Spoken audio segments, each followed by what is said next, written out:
Hey everyone, remember that video of the politician, the one that went viral? It was Yeah. wild. They were supposedly endorsing like the opposite party. Oh, yeah, I think I saw that. Yeah, and it turned out to be like a total fake, like a deep fake. Oh, wow. Yeah, and it really got me thinking, like in an age where, as they say, seeing is no longer believing, how do we navigate this crazy world of digital deception? Right. So today we're doing a deep dive into deep fakes. Exciting. Yeah, we got all this great information from this educational text that like breaks down the how and the why and even the oh no of this technology that just keeps changing so fast. And it's a timely deep dive, right? I mean, deepfakes are everywhere these days, it seems like. Yeah. It's moving so fast from science fiction into the news. I mean, it's already happening. Yeah, it's like we went from worrying about Photoshop magazines to videos that look so real they could like rewrite history. It's crazy. Absolutely. But before we get too far ahead of ourselves, I think we should define some things. So, what is a deep fake? And how do these things even work? What's the magic behind it? Or should I say, the AI? Good point. So at their core, deepfakes are basically super realistic forgeries. Okay. They can be videos or even audio recordings that have been, manipulated using AI to make it look like someone is doing or saying something that they never actually did. So it's like having a digital puppet master, but instead of strings, it's algorithms. Exactly. And the deep in deepfake, it actually refers to deep learning, which is a really powerful type of AI.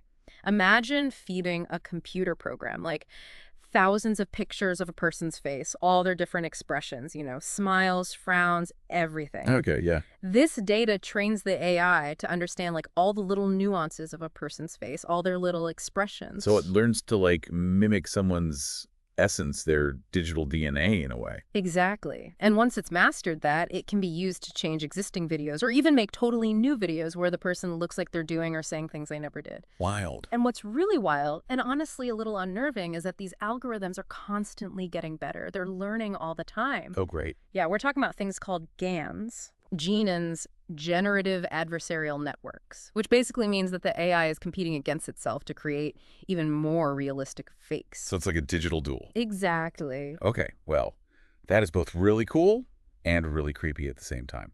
So we've got this powerful new technology, and like anything powerful, it could be used for good or for evil, right?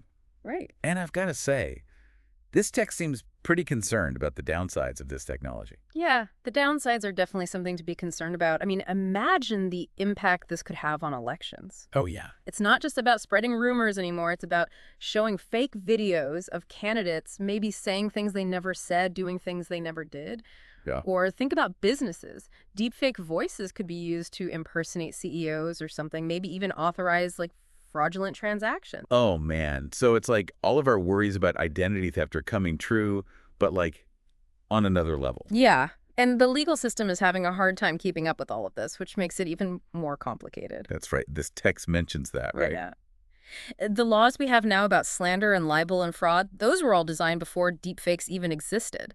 So how can you prove damages if you can't even trust a video anymore? Right. And how are you supposed to make laws about technology that's changing faster than anyone can keep up with? Wow. These are actually questions that courts and legal experts are trying to figure out right now. It really does feel like uncharted territory, and the consequences are huge. So we're basically facing this tidal wave of digital fakery, and the big question is, what are we supposed to do about it? Can we even stop it? Should deepfakes be illegal? That is the question, isn't it? It's got everyone from like Silicon Valley to law school professors completely stumped. And this text really digs into that debate, It brings up some good points against just making them illegal outright. Okay, so play devil's advocate here for a sec. If these things are so dangerous, why not just outlaw them? Problem solved. Yeah, it sounds simple, but as this text points out, banning a technology completely is really hard. It's almost impossible to enforce. And it often backfires, actually stopping good innovation from happening. Think about the early days of the internet. It was the Wild West. Lots of fear. Nobody really knew what was going to happen. If we'd shut it all down because of some scary possibilities, we might have missed out on all the good stuff too. Right, because then you get into this whole censorship thing, which is a can of worms, right? Yeah, exactly. And with deepfakes, the tech itself isn't necessarily good or bad. It's just a tool. And like any tool, it depends on who's holding it. So it's about the intent, not the tech itself. Exactly. The text argues we need a more I guess you'd say, nuanced approach, one that focuses on deepfakes that are made specifically to cause harm while still allowing for uses that could be considered positive. Okay, I'm listening. How do you even begin to draw that line, though? Okay, let's say someone makes a deepfake video of a celebrity as a joke. I mean, it's a little weird, maybe a bit unethical, but not necessarily illegal. Yeah. But then imagine someone using a deepfake to steal someone's identity, or to mess with the stock market, or even to start violence. Okay, so totally different. Right. Those actions are clearly illegal no matter what technology was used, right? Yeah. So instead of trying to ban the technology itself, we should focus on holding people responsible for the harm they cause, regardless of how they do it. It's like, I don't know, saying kitchen knives should be illegal because someone could use one to hurt someone. Right. Perfect analogy.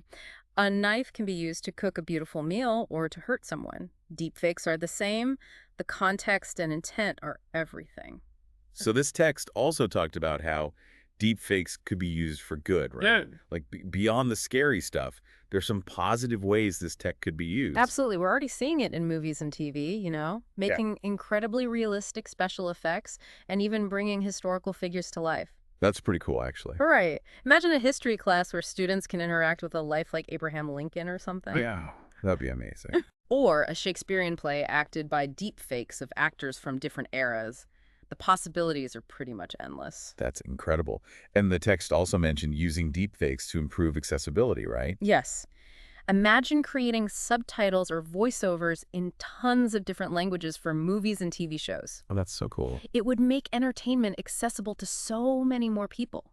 Or think about people who have trouble speaking. They could use deepfake technology to have a voice that sounds more natural. Wow, so there really are two sides to every coin. Yeah.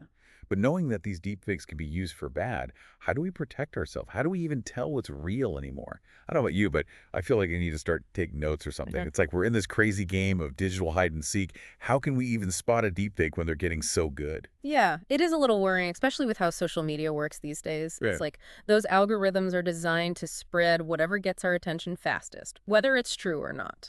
Exactly.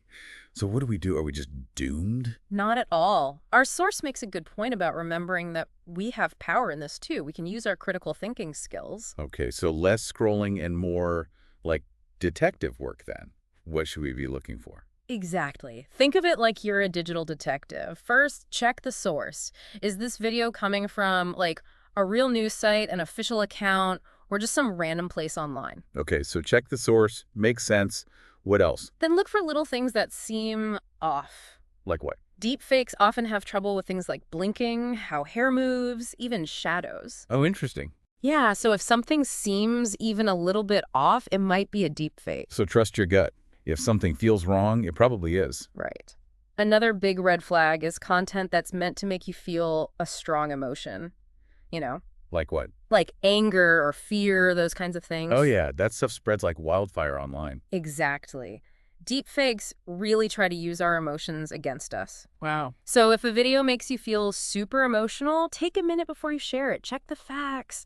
Try to see other sides of the story. Don't let your emotions be manipulated. Exactly. It's like that old saying, if it sounds too good to be true, it probably is. But now it's more like, if it makes you want to scream at your phone, double check it. That's a good one. I like that. And remember, you don't have to be a tech genius to spot these things. A lot of times, the best thing you can do is just slow down, ask questions, and really think about what you're seeing online. There's a great quote from UNESCO in this text. It says, "In an age where seeing is no longer believing, what responsibility do we have as individuals to discern truth from falsehood in the digital world?" That's a really good question. And a big responsibility. So it's not just about the technology. It's about how we use it, how we react to it. We need to be critical thinkers, responsible sharers, and maybe a little less trusting of everything we see. It's wild to think even that cute dog video could be a deepfake.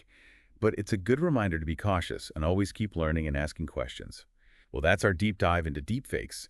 Until next time, everyone, stay curious and stay safe out there.